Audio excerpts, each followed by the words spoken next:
Halo semua, kembali lagi bersama saya Nita Yuniati, peserta Latsar Angkatan 6, Kementerian Agraria Tata Ruang, Badan Pertanahan Nasional, calon analis survei pengukuran dan pemetaan. Setelah kemarin saya menjelaskan tentang apa itu akuntabilitas, nasionalisme, dan etika publik, pada kesempatan kali ini saya akan memaparkan sedikit tentang komitmen mutu dan anti korupsi.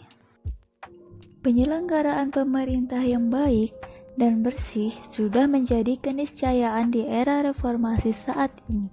Tetapi pada kenyataan implementasinya masih belum sesuai harapan. Hal ini ditandai dengan banyaknya keluhan masyarakat atas buruknya layanan aparatur pemerintah. Oleh karena itu, dibutuhkanlah sebuah komitmen mutu. Komitmen mutu merupakan pemahaman konsep efektivitas, efisien, inovasi, dan mutu penyelenggaraan instansi. Berikut ini merupakan konsep dari efektivitas, efisiensi, inovasi, dan mutu. Efektivitas merupakan tingkat ketercapaian target yang telah direncanakan, baik menyangkut jumlah maupun mutu hasil kerja.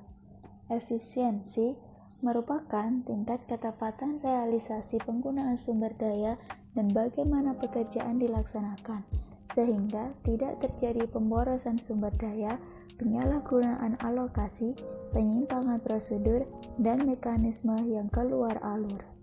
Inovasi itu sendiri merupakan perubahan perilaku atau ide, praktik atau objek yang dianggap baru dari suatu yang sudah ada. Secara lebih detail, inovasi merupakan proses menciptakan dan menawarkan jasa, barang, baik yang sifatnya baru, lebih baik atau lebih murah. Sedangkan mutu merujuk kepada kepuasan pelanggan yang menjamin nilai keunggulan produk, jasa yang diberikan kepada pelanggan. Menurut Bill Gates, dalam Alexander Sindoro terdapat 5 pilar manajemen mutu, yaitu organisasi, produk, proses, komitmen, dan pemimpin. Organisasi merupakan pilar tengah yang membuat kerangka kerja berorientasi mutu.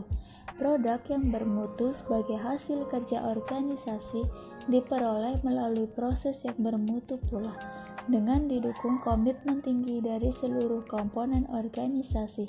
Organisasi tentu tidak akan dapat mencapai target kelembagaan secara efektif, efisien, dan inovatif tanpa adanya pemimpin yang kuat dan kredibel. Kelima pilar di atas memiliki keterkaitan dan ketergantungan yang tinggi. Dengan dilandasi kelima pilar tersebut, target mutu dapat diwujudkan dan ditingkatkan secara berkelanjutan. Adapun teknik atau metode perbaikan mutu yang sering digunakan bagi setiap organisasi yaitu metode Plan, Do, Check, X oleh Edward Jenny. Apa sih itu? P atau Plan yaitu perencanaan, di mana identifikasi berbagai permasalahan yang dihadapi, penyebab dan solusinya.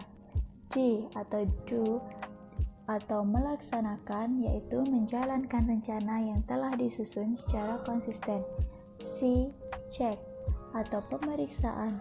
Pemeriksaan apakah rencana aksi yang sudah dilakukan telah berjalan dengan semestinya. Dan I atau X merupakan tindakan atau keputusan yang perlu diambil sebagai tindak lanjut dari tahap check. Berdasarkan Undang-Undang Nomor 5 Tahun 2014 tentang ASN Pasal 10, bahwa pegawai ASN berfungsi sebagai pelaksana kebijakan publik, pelayan publik, perekat, dan pemersatu bangsa. Sudah semestinya kita sebagai pelayan publik harus mempunyai nilai komitmen mutu yang tinggi. Berikut ini merupakan implementasi mutu dalam layanan publik. Banyak cara yang dapat dilakukan untuk senantiasa memperbaiki mutu layanan dari ASN, seperti memahami fungsi, tugas pokok, dan peran yang diberikan institusi. Kedua, memiliki kompetensi yang sesuai bidang. Ketiga, merencanakan target mutu layanan yang akan ditampilkan. Keempat, memahami karakter pelanggan. Dan yang terakhir, melayani dengan hati. Nilai-nilai dasar komitmen mutu itu sendiri terdiri dari 5, yaitu komitmen pada kepuasan pelanggan, cepat, tepat, dan ramah, melayani dengan hati, melindungi dan mengayomi, dan yang terakhir, perbaikan berkelanjutan. Materi berikutnya yaitu anti korupsi. Sebelum masuk terlalu jauh, kita harus tahu dulu apa itu korupsi. Korupsi berasal dari kata corruptio yang artinya kerusakan, kebobrokan, dan kebusukan, yang secara lebih rinci memiliki pengertian tindakan yang dilakukan oleh pejabat publik di mana mereka menyalahgunakan kepercayaan publik yang dapat dikuasakan kepada mereka untuk mendapat keuntungan sepihak.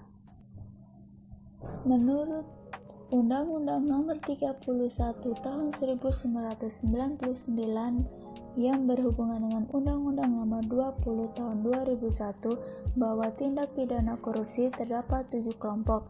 Yang pertama, kerugian uang negara. Yang kedua, suap menyuap.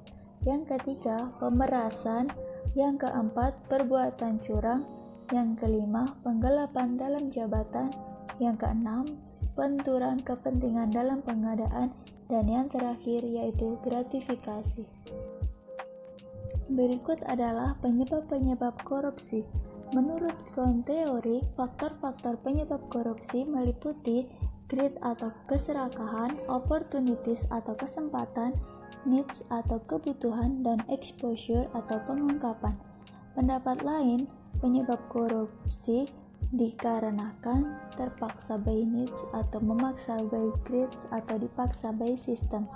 Selain itu, ada pun faktor-faktor lain seperti penegakan hukum yang lemah, penyalahgunaan kekuasaan, langkanya lingkungan yang anti korupsi, keserakahan, pemberian imbalan jasa, dan gagalnya pendidikan agama dan etika. Kesadaran anti korupsi itu sendiri telah mencapai puncak tertinggi jika menyentuh spiritual accountability dan menyadari dampak korupsi. Kualitas spiritual accountability yang baik secara otomatis membuat manusia berhati-hati atas akibat perbuatannya. Nilai dasar anti korupsi antara lain yaitu niat, digambarkan dengan niat anti korupsi semakin kuat bagi mereka yang ingat pada Tuhannya. Semangat dalam memberantas korupsi, karena korupsi merupakan kejahatan yang luar biasa. Dan yang terakhir yaitu komitmen anti korupsi atau komitmen integritas yang tidak hanya sekedar menghindar, namun mencari solusi terhadap fenomena korupsi. Pencegahan korupsi secara preventif dapat dilakukan dari perbaikan sistem itu sendiri, seperti peraturan perundangan, reformasi birokrasi, menegakkan etika profesi dan tata tertib lembaga, serta penerapan prinsip good governance. Serta perbaikan manusia itu sendiri, yaitu memperbaiki moral, meningkatkan kesadaran hukum, mengentaskan kemiskinan, serta memilih pimpinan yang bersih, jujur, dan anti korupsi. Selain itu, perlu juga diterapkan nilai-nilai kejujuran, peduli, mandiri, disiplin, sederhana, adil, tanggung jawab, serta kerja keras. Dengan adanya nilai itu semua, diharapkan kita terhindar dari korupsi dan menjadi anti korupsi yang terbaik. Sekian pemaparan dari saya, ada kurangnya mohon maaf, dan sampai jumpa. Terima kasih.